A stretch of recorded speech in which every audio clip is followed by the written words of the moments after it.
Check one, check two. This is DJ Matt Kuster. I'm just joking, guys. Welcome back to another episode of Tottenham Talk. It's your two favorite anchors, Clayton Troyer and Matt Kuster.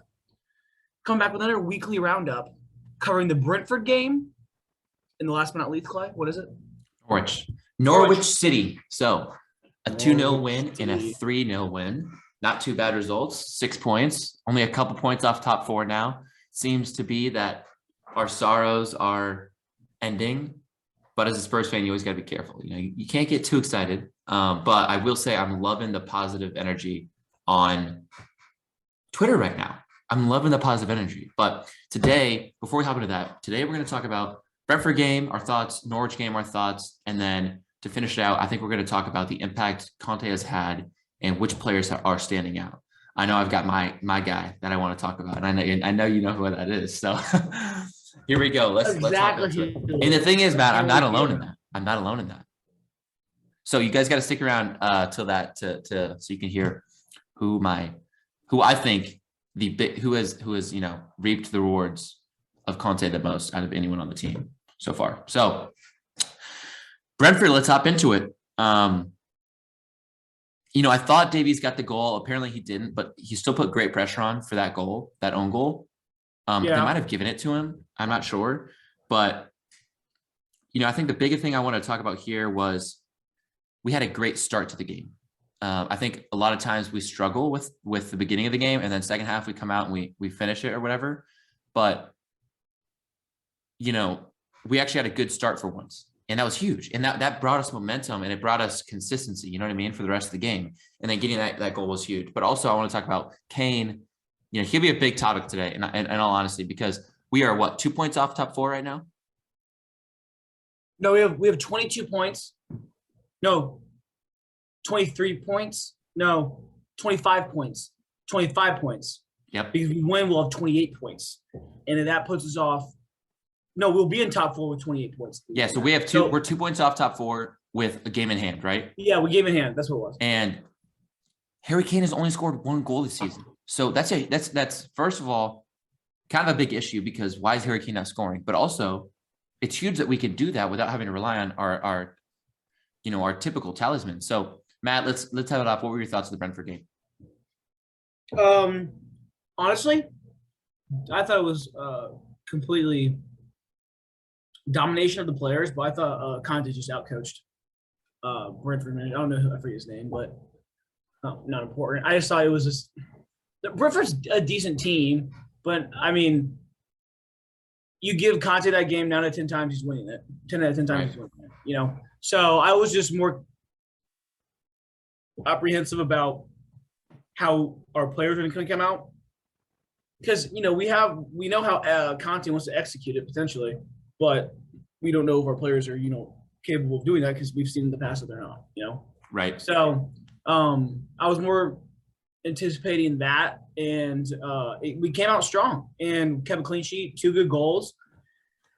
And then that game on top of that helped us with Norwich. And I think Norwich is another great example of the kind of same scenario going into it.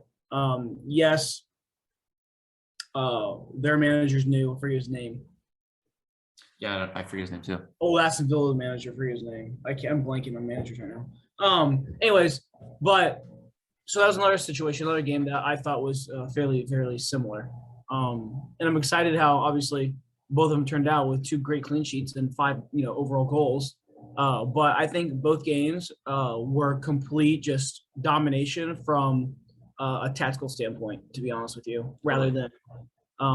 Yes, the morale of the squad's going to kind of increase. The energy of the squad's increased. It looks like there's guys out there that want to play. Don't get me wrong. But I think you definitely can see you can definitely see the Conte impact. Totally. Well, I got to ask though, because I think Norwich in particular. So I think Brentford, we played well the whole game and we controlled it. And yes, it could have been more than 2 goals, but it was only 2 goals, and that's just kind of how it is. But that was a dominating game.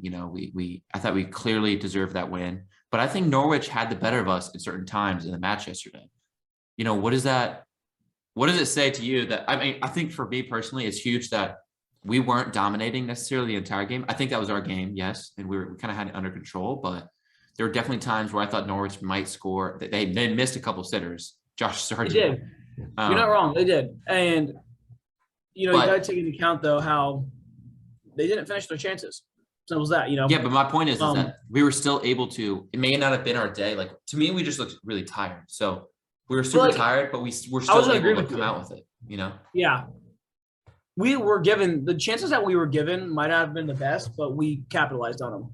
Sanchez, for an example, like that type of situation, it just falls to you, and he buried it. And, that could have easily been a situation where he flies it over or keeper saves it, Totally. Many scenarios where that's happened. And then, like, Son's goal was a great goal, but, like, Amora's goals, something that's, 1 out of 40 games that's going to happen. So, like, So good. it was insane. It was an insane goal. But, like, so you really got to – I feel like sometimes, like, in games like this, you got to appreciate, no matter the opponent, the quality or how many goals you score, because think about how many games we've had in the past where we're like, oh, my God, how does that not go in? Or tied 0-0, 1-1. Why can't we not score? Blah, blah. And now we have, we're putting away some good chances. And obviously there's some luck involved, but, that's with every team. So Totally. So I think that's the next big topic before we talk about like Conte and what I really want to talk about. So what do you think? I mean, Harry Kane, I see people on Twitter now starting to stand up for him again and saying, I can't believe people are slandering him. And I totally agree. After a win like that, there's no need to slander any of the players on the team. Mm-hmm. Keep it positive and keep it going. Let's ride the wave. Let's keep it, let's keep this momentum and let's support the boys so that we can keep going. Like, I saw this tweet. It was like Sanchez celebrated like he reads all of his social media comments. Like, he was upset and he was like proving people wrong, sort of thing. But I mean, Harry Kane, to me, in Brentford, I think he had 1 or 2 good moments. I think he has better moments these days when he's dropped into that number 10 role and he's just playing that switch of play ball, so when we win it back, they get it to him, people run off him, and he's playing that kind of through ball out to the wings. Something as simple like that, but like still, you need a good pass. Yeah. But I mean, but still the majority of the time he lost the ball, whether it was trying to do something dinky or something, a little too fancy. And it just was like, what are you doing? And I don't know what's going on. Is it still the repercussions of he doesn't want to be there? I mean, we have Antonio Conte, one of the best managers in the world, and we have the best at-home record in the Premier League right now. We have so much going for us, and it's his club that you think it shouldn't matter. You know what I mean? It shouldn't matter. But I guess if he wants to leave, he wants to leave. What are your thoughts? Or is it just a dip in form? No. It's challenging because we don't understand, like, as in you and I or our audience or whomever listens, the pressure and what goes on behind the scenes, what Kane's got to deal with. All right. And the pressure he has, because his simple job, his job is to score. Right. With how was that, as simple as that sounds, yes, he's still there to do more. His job is to score. And if he's not doing that, then he's not doing his job. But don't get me wrong, though. Chelsea's a good example of their forwards not doing that. And they have some of the most goals from, like, Chilwell, Reece James coming out from that wide, So I'm not discriminating how we're not getting Kane to score. Right. Because we're still putting goals away. So I'm not mad. But from a player standpoint, with everything that happened last summer, like, I don't want to say he needs a fresh start because I don't want to – that's way too long for that. There's no time for that. He's already 29, 30 years old, right? He's 27. No, I'm thinking of Son. Son's older, isn't he? He's 27, so he's younger. And he has so much potential still to become, better than what he is now. And I think that has to first be, in order for him to first see that path, is mentally being tougher. And I feel like that sounds cliche in a way because it's so easy to say things rather than do. And for him to go out, and not score, it's challenging to overcome those challenges on the field and off the field. And, you have people encouraging you, but I'm afraid a lot of the media in the past summer, even now, and coming into January, I mean, I still think the likes of him leaving or potentially leaving the city is still on the table. But You think in January? In January, even in the summer, I don't know this. Who knows? I mean, you never know. You don't know whether Fabrizio tweets it or not. And it's just, I'm curious and afraid at the same time that kind of taking a toll on him with all the transfer rumors and all that stuff. Trying to kind of get back into what he's been trying to what he used to do. Right. But I feel like the moment it all kind of went into shambles when he kind of expressed how he felt about wanting to win trophies, which I don't blame him, but I mean, you're going to get criticized for it and you got to be able to handle it. And I mean, he did, but I still think it's taking a toll on him because I don't know if it's the atmosphere. He's been able to score just fine with England, but yes, the opponents may be different, but I mean, like, it's different though, you see when you watch him. But you don't just score 7 goals in 2 games like that, do it no matter whom you play. Yeah. And well, we played NS Mira, you know what I mean? Like that is the same level of the opponents. So like it might be atmosphere, it might just be morale of whom he's playing with. So I don't know. I don't know if he's got passion for who's under right now, but I'm sure he does. But I still could see him. And I think right now he's sitting at a 50-50 staying and leaving. I think he's more sitting at leaving because he wants a new challenge. And I don't blame him. He wants a new challenge. I think that honestly he'd pop off if he went somewhere different. Yeah, that's the kind of the sad part. But honestly, I think there's a silver lining to it, which is kind of what will lead us out of this Kane section. Because honestly, I'm tired of talking about Kane. He's been a topic every episode, but I felt like we kind of had to talk about it one more time as we kind of move into this, hopefully, knock on wood, upward slope of form as a team and as overall, players. And, the silver lining is he's not scoring in the Premier League. We're almost halfway through the season. It's December and he has 1 goal. How many assists though? I remember. Not many. Not any to, I guess, be noticeable, right? Yeah. So, it's just something to think about. But the silver lining is that, hey, we're still 2 points off top 4 and we're putting away goals. We have other people contributing. We got Son. Son is still firing. I mean, Son is our clear ambassador for the club right now, who he is taking Harry Kane's spot. You know what I mean? He is our talisman. He is the heart of the team. You know what I mean? And now you got players like Lucas, who I think has been so instrumental into our success this year in our creativity going forward. You look at players like Skip and Højbjerg, and I wanted to talk about this a little bit. I think it was in Brentford. No, it was in Norwich. It was in Norwich. Right before the first goal, 5 minutes maybe before that, the tiki-taka passes from Skip and Højbjerg to Lucas or Son, whoever was kind of playing in that 10 spot. Nice.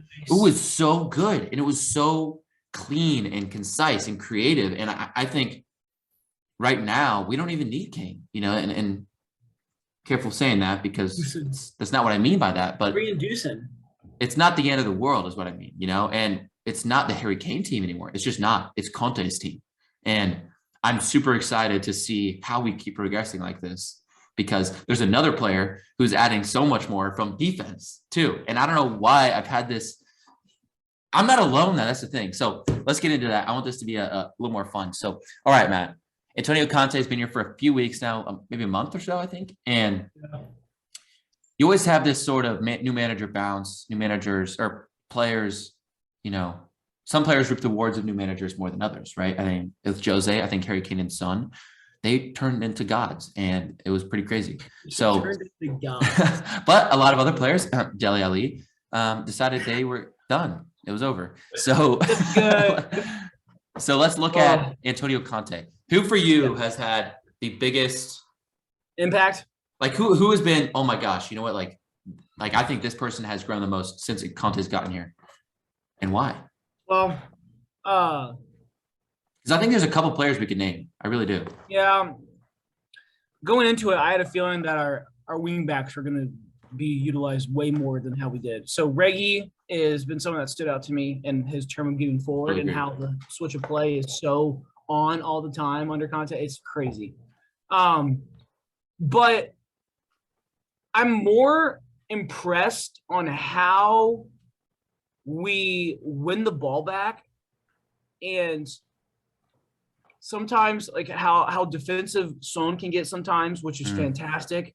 But Skip and Højbjerg do a great job with this. I think the Norwich game, Emerson as well. Or no, I think it was maybe Brentford. Might have been Brentford. But we'd lose the ball and we get it back within 3, 4, 5 seconds. Right. And we'd hold it and then we would possess it. And then it's almost the strategy of, okay, our first instinct is we're going to find this guy, then try to find this guy, then switch it to this side of the field. Kane's obviously been that target man to facilitate in that way. But we've been so deadly and clinical from that counterattacking switch of the, point of attack. Is your players Skip or Højbjerg or Reggie? I'm going to say Reggie and Emerson. Not so much Emerson, but Reggie more. Yeah.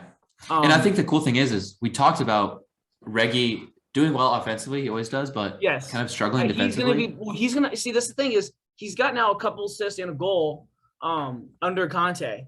And, this is what Conte's good at doing, is utilizing these outside wing backs. And he's almost put them into left and right mids, if you think about it.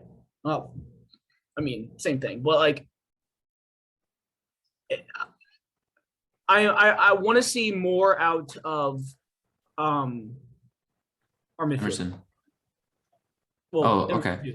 But so, I mean, I say that lightly because our midfield has been doing very well, but I still think we could be so much better. I agree. I think we're on the cusp, though. No question, we could be that much better. So I think the cool thing about Reggie, and we talked about this, was, he was still lacking a little bit of defensive discipline, I think, and he wasn't the best defensively, even right when Conte first got here, when Cess was still injured. But I think we said it. We said when Cess is healthy, Reggie will step up his game because there's going to be that competition, because I think Cess is a viable option there. And you saw it. I mean, I thought Cess did incredible on the game on Sunday. So, I mean, props to that 21-year-old for, having loan spells and having to deal with all that, coming back and, putting in a good shift for his team, and Conte said it in this post-match interview, he's wearing a special shirt, and he put in a good shift. So really proud of Cess there too. I think you're right. I mean, I think it's obvious. Reggie's been one of our best players since Conte, for sure. But there's a man. There's a man out there, everyone. I think you know his name. He's a part of this group, the Welsh Mafia, perhaps. There's 2 members of that. One of them doesn't play for us anymore. And one of them has actually seen he drew the short straw, but Benjamin Davies, everyone, has seen a revival. The Renaissance, if you will, is upon us. I saw a tweet that said that, and I loved it. But I mean, in all honesty, I'm not the only one that thought this, and I kind of thought I was as I was texting you and Dylan, and you guys were making fun of me. But Matt, if you look at Twitter, have you looked at Twitter today? No, about Tottenham, yeah, but I've not seen anything about Ben Davies, to be honest. Dude, it's everywhere. It's literally everywhere. Look right now. So Ben Davies has transformed from a left back and a 4-back to a left center back and a 3-back. And he plays center back for Wales, and he's played center back a couple times here and there. Key thing for him is he's left-footed, right? Yes, you're asking me? Sorry, I thought that was rhetorical. So I'm stretching my back. You're good. To our Tottenham audience out there. Continue, Clay. So yeah, he's left-footed, which is huge. We don't have a left center back. And I think in that 3-back, that's so important to have that kind of all-roundedness there. Eric Dyer has also had an incredible season, and people are giving him the love on Twitter. So it refers me back to our tweet last season when we said Eric Dyer was going to be a great center back one day. We claimed by Christmas of 2020 that didn't quite happen. It's 2021, almost Christmas time now. But anyway, back to Ben Davies. I mean, you see him attacking well from that left center back role. He's finding good passes. He's creating incredible connections with Reggie. And now he's getting on the score sheet and he's getting assists. He had 2 assists in the game yesterday. Think about that. Ben Davies, and I think this role for him as left center back is so good. He's always been a steward of the club. It just makes me so happy to see players like that finally get some sort of, get something for it. Their hard work, their loyalty to us, to Spurs, to the fans. It's been there for so long. And, I'm happy for him that he's finally starting to see the positive end of that. What are your thoughts? Starting to see the light. I swear I'm not alone. It's everywhere on Twitter. I mean, Ben Davies. No, I don't disagree, but so it's really cool to see. I'm super excited about it. But well, for how long he's been there, finally. Right. I saw a really good tweet just before we started recording. It was the Captain America picture of Steve Rogers before he got the serum, and then Steve Rogers after, and it was Ben Davies before Conte, Ben Davies after. That's good. That's good. So let's take a look at as we wrap this up, our fixtures. Our next couple fixtures, right? We got Stade Rennais on Thursday and back in the conference. Brighton on Sunday. Brighton on Sunday is going to be and then Leicester on the Thursday following that, and then Liverpool that following Sunday. So we got some festive fixtures coming up for us. Big test, I think, for our team. But I think what's so important about this is that we were able to string together these results, this confidence, this morale, this momentum before these games. So. We'll take out Rennais because we'll just talk about the Prem right now. So we got Brighton, Leicester, Liverpool, and then Palace and Southampton. Those are the next 5 games. Out of those 5, how many points are we going to get? The next 5, I think Okay, 1 second. Name those all off again. We have Leicester, Liverpool. We got Leicester, Liverpool, Brighton, Southampton, and Palace. I mean, 4 of those 5 should be winnable. And I'd argue even Liverpool, that they're so freaking good on their game. But I mean, even it's if going to be such a good game. I'm so excited for that. Even when we did, I wouldn't necessarily be too bad. But I wouldn't be surprised if we saw a draw. Yeah, I don't know where it's at. Is it at Anfield? It's actually, yeah, it is. So, yeah, I mean, Leicester though should be a win. Brighton that might be a tough game. That's gonna be a harder one. Southampton should be a win, easy. Palace should be a win. Yeah. So I mean, you're going with all wins except Liverpool, maybe. Yeah, are you confident about that, or are you saying that's what it should be? What it should be. Am I confident in that? What's our next game is against Rennes? Yeah, I'm confident. Our next game is going to be Brighton. Yeah, I think Brighton's going to be a good trigger for the next couple games. I think if we beat Brighton, Liverpool will be a different match. I agree. For sure. Brighton's just that team that's just kind of just they're well managed. They're so well managed. And I think that's what they bring. But I also could see us going into a game like Brighton and winning 4-0 if we just come on our game like we usually do. It could be a 4-0 game easy, but I will see this game going to be probably closer, like a 2-1. I could see us conceding, but who knows? Yeah, I mean, you're wrong. Who knows? They've had a good season. I think that, like you said, they've had a good season. They're a tougher team. Test. I think that's the tougher. I think Brighton's definitely one of the tougher out of the top 6 of the clubs. Brighton's definitely one of those clubs that just always draws or gets that point out of you, and it's just it hurts, Totally agree. Well, great episode, I think. Exciting times ahead for Tottenham Hotspur. I tell you what, though, Matt, it's kind of refreshing to be so excited to watch them now again. I mean, I'm always excited to watch them, but man. Someone tweeted the other day and goes, anyone here actually having fun watching them now or something like that? And I was like, oh my gosh, that's so funny. Yes. So it's great. I'm excited for it. I hope everyone else is too. I'm loving the positive vibes on Twitter. Let's keep that rolling. So thank you guys for listening. Catch us next week on our next weekly roundup. We're going to have another great debate coming up here sometime soon. It's tough with Matt and I have our university finals coming up and holidays, but we're going to get another great debate out for, I think, Christmas time for sure. So thank you for listening. And as always, come on, you Spurs.